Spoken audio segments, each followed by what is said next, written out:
Shalom saudara-saudara dalam Tuhan. Pada kesempatan kali ini saya ingin membawakan satu tema perenungan mengenai melihat Kristus di dalam diri orang yang bergumul dengan gangguan kesehatan mental. Sebelumnya, mari kita berdoa meminta anugerah Tuhan. Bapa di dalam surga, terima kasih Tuhan pada hari ini Tuhan izinkan untuk perenungan, untuk kami merenung bahwa Engkau begitu mengasihi kami Tuhan. Bahkan Engkau memberikan anak-Mu yang tunggal Tuhan Yesus Kristus mati di kayu salib untuk dosa kami Tuhan.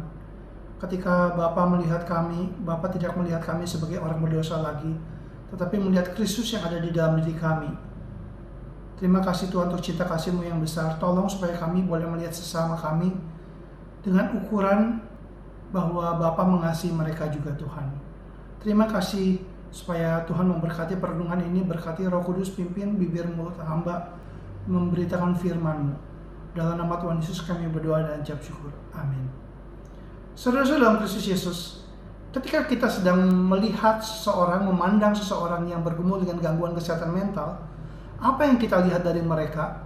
Apakah saudara melihat mereka sebagai seorang yang bermasalah, punya kekurangan, punya kelemahan, kurang dipandang, kurang menguntungkan, kurang ini dan itu, kurang mencapai standar? Ataukah mereka adalah sosok pribadi yang perlu dikasihi dan harus dihargai? Saudara-saudara dalam Kristus Yesus, kita merenungkan apa itu natur manusia. Manusia adalah gambar dan rupa Tuhan Allah. Manusia adalah gambar dan rupa Allah, diciptakan menurut gambar dan rupa Allah. Karena itu manusia mempunyai martabat, dignitas, dan kehormatan. Menghina manusia adalah menghina penciptanya, sebab manusia diciptakan menurut gambar dan rupa penciptanya. Nah, ketika melihat orang dengan gangguan kesehatan mental, masyarakat seringkali sudah mengkotakkan kategori mengenai apa yang normal dan apa yang tidak normal. Ini sebuah konstruksi sosial. Seorang filsuf postmodern, Michael Foucault, di dalam bukunya Madness and Civilization memberikan kritik sosial bahwa orang-orang gangguan kesehatan mental dengan gangguan kesehatan mental seringkali dijadikan kambing hitam atau scapegoat untuk membuat masyarakat terasa lebih baik.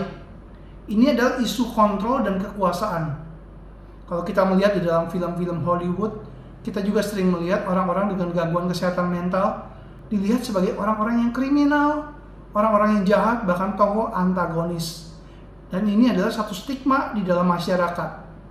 Walaupun ada tetap film-film yang melukiskan seorang seperti Beautiful Mind dari John Nash yang akhirnya memenangkan Nobel ya. Dan ini adalah true story. Tapi seringkali film-film banyak melukiskan orang yang gangguan kesehatan mental dengan penjahat. Dan ini seringkali satu stigma yang tidak benar. Bagaimana kita seharusnya memandang seorang dengan gangguan kesehatan mental? Saya ingin kita membacakan satu ayat di dalam kitab Matius pasal 25 ayat 34 sampai 40. Ini adalah terjadi ketika di akhir zaman. Dikatakan seperti ini, dan raja itu akan berkata kepada mereka yang di sebelah kanannya, "Mari, hai kamu yang diberkati oleh Bapakku, terimalah kerajaan yang telah disediakan bagimu sejak dunia dijadikan. Sebab ketika aku lapar, kamu memberi aku makan. Ketika aku haus, kamu memberi aku minum. Ketika aku seorang asing, kamu memberi aku tumpangan. Ketika aku telanjang, kamu memberi aku pakaian. Ketika aku sakit, kamu melawat aku. Ketika aku di dalam penjara, kamu mengunjungi aku." Maka orang-orang benar itu akan menjawab dia, katanya, "Tuhan, bila manakah kami melihat engkau lapar dan kami memberi engkau makan, atau haus dan kami memberi engkau minum? Sebab bila manakah kami melihat engkau sebagai orang asing dan kami memberi engkau tumpangan, atau telanjang dan kami memberi engkau pakaian? Bila manakah kami melihat engkau sakit atau dalam penjara dan kami mengunjungi engkau?" Dan raja itu akan menjawab mereka, "Aku berkata kepadamu, sesungguhnya segala sesuatu yang kamu lakukan untuk salah seorang dari saudaraku yang paling hina ini, kamu telah melakukannya untuk aku. Ini ayat yang luar biasa. Di dalam ayat ini diceritakan bahwa pada akhir zaman, pada saat penghakiman, Tuhan mengatakan ketika kita melakukan pada murid Tuhan yang paling hina, kita melakukannya untuk Tuhan. Teman-teman, bagaimana kita harus memandang orang-orang yang bergumul di dalam masyarakat, yang mungkin tersingkir, atau mungkin dianggap kurang atau marginal di dalam masyarakat. Kita bisa melihat teladan dari Ibu Teresa ya, Mother Teresa, Bunda Teresa dari Kalkuta, yang menerima panggilan Tuhan. Tuhan Yesus menyuruhnya untuk menanggalkan jabatan sebagai guru dan fokus berkarya di Kalkuta, menolong orang-orang miskin dan sakit. Mother Teresa menjadi perkumpulan atau kongregasi misionaris cinta kasih yang mempunyai misi untuk merawat orang-orang yang lapar, telanjang, tunawisma, orang cacat, orang buta, penderita kusta, semua orang yang orang lain nggak pengen, yang tidak diinginkan, tidak dicintai, tidak diperhatikan seluruh masyarakat, orang yang telah menjadi beban bagi masyarakat dan dihindari semua orang. Dia terinspirasi oleh Tuhan Yesus. Dia melayani orang miskin dan juga orang kusta. Dia melihat mereka bukan sebagai orang yang bermasalah, tapi melihat Kristus, Tuhan Yesus yang ada di dalam diri mereka. Sebagai seorang yang pernah belajar sekolah teologi, saya merenungkan hari ini, perihal ini hari ini. Saya rasa ini ada hal yang biblical. Ini sesuai dengan Alkitab. Kalau kita melihat ketika di kayu salib, kita melihat bahwa dosa kita ditimpakan kepada Kristus dan kebenaran Kristus diberikan kepada kita. Ketika Bapa melihat Kristus, dia melihat Kristus, dia dijadikan dosa karena kita, dan kita dibenarkan karena kebenaran Kristus. Ada tukar transaksi barter. Dan ketika Bapa melihat kita, dia melihat Kristus di dalam diri kita. Ini adalah doktrin pembenaran oleh iman ya. Karena Bapa melihat kita, ketika dia melihat kita, dia melihat Kristus di dalam diri kita. Saya rasa ini punya implikasi ya, bahwa kita pun harus melihat saudara-saudara kita, bahwa ada Kristus di dalam diri mereka. Saya merenungkan statement bahwa satu pengertian bahwa teologi harus mempunyai implikasi etika. Hari ini saya merenungkan dan buat statement seperti ini, teologi without charity is vanity. Ini saya percaya bersejalan dengan Alkitab di dalam 1 Korintus 13, pengetahuan tanpa kasih tidak ada faedahnya, tidak berguna seperti gong yang bergemerincing. Ada seorang yang bernama Henry Nouwen. Dia seorang hamba Tuhan, penulis dan teolog, dan dia adalah seorang yang banyak menulis dan bergumul dengan hal-hal spiritualitas Kristen, psikologi dan pastoral care ya. Dia lahir di Belanda, dan Nouwen menghabiskan sebagian hidupnya besarnya di Amerika dan Kanada. Dia orang yang akademis, yang dihormati dan mengajar di beberapa institusi yang besar yang prestis seperti Universitas Notre Dame, Universitas Yale, dan Universitas Harvard. Jadi orang pintar ya, profesor ya. Dia menulis 40 buku yang diantaranya adalah berjudul Wounded Healer. Nouwen memiliki minat khusus dalam konsep Wounded Healer yang menggambarkan bagaimana mereka yang telah mengalami penderitaan sendiri, telah mengalami penderitaan dapat lebih efektif membantu orang menyembuhkan penderitaan orang lain.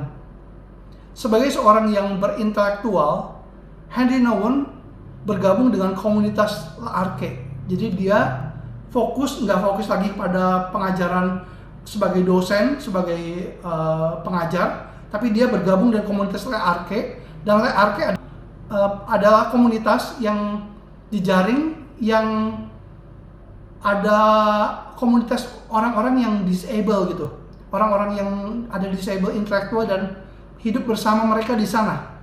Ini hal yang luar biasa dan dia melayani cuman nggak banyak orang di sana. Henry Nouwen di dalam buku Adam yang Dikasihi Allah menceritakan bagaimana ketika dia melayani seorang yang bernama Adam, seorang yang disabilitas, yang nggak bisa apa-apa, yang punya disabilitas mental dan fisik. Ternyata Henry Nouwen memahami bahwa dia banyak belajar dari mereka. Dia belajar sabar, dia belajar mengasihi, dia belajar spiritualitas.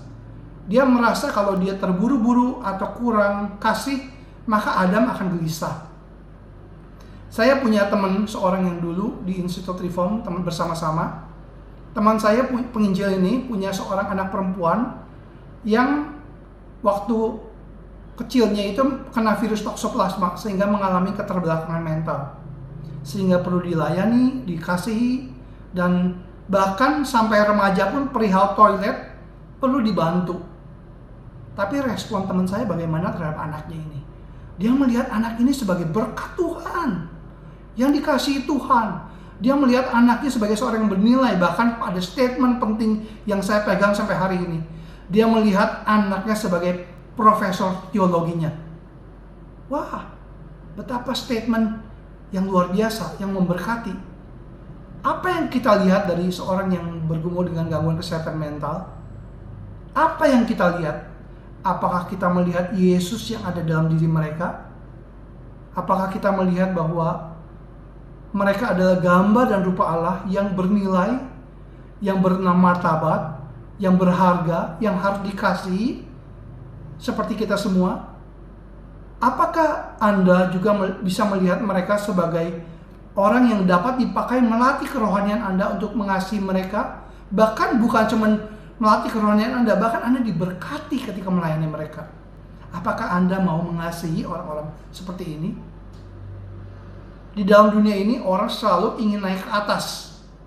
Tapi teladan dari Kristus adalah Kristus inkarnasi turun ke bawah, melayani. Anak manusia melayani, datang untuk melayani.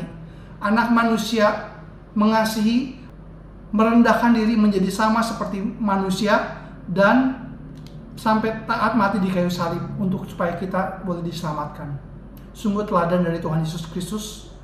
Biarlah kita di dalam perenungan ini merenungkan ketika kita berhadapan dengan orang-orang yang gangguan kesehatan mental, apakah dan bagaimana cara kita memandang? Apakah kita mau mengasihi mereka? Mari kita berdoa. Bapa Surgawi, terima kasih Tuhan untuk perenungan pada hari ini.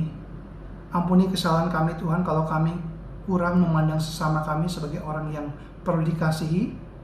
Padahal Engkau sendiri mengasihi mereka Tuhan, dan Engkau juga sangat mengasihi kami. Tolong supaya kami bisa melihat orang-orang dengan gangguan kesehatan mental sebagai sosok yang perlu dikasihi, dan melihat Kristus yang ada dalam diri mereka, dan bahkan juga melihat mereka sebagai gambar dan rupa Allah yang punya harga, berharga, bermartabat, dan dignitas. Tolong Tuhan supaya kami mengasihi, karena kami terlebih dahulu dikasihi Tuhan. Terima kasih Tuhan, terpujilah nama Tuhan. Di dalam nama Tuhan Yesus kami berdoa dan ucap syukur. Amin.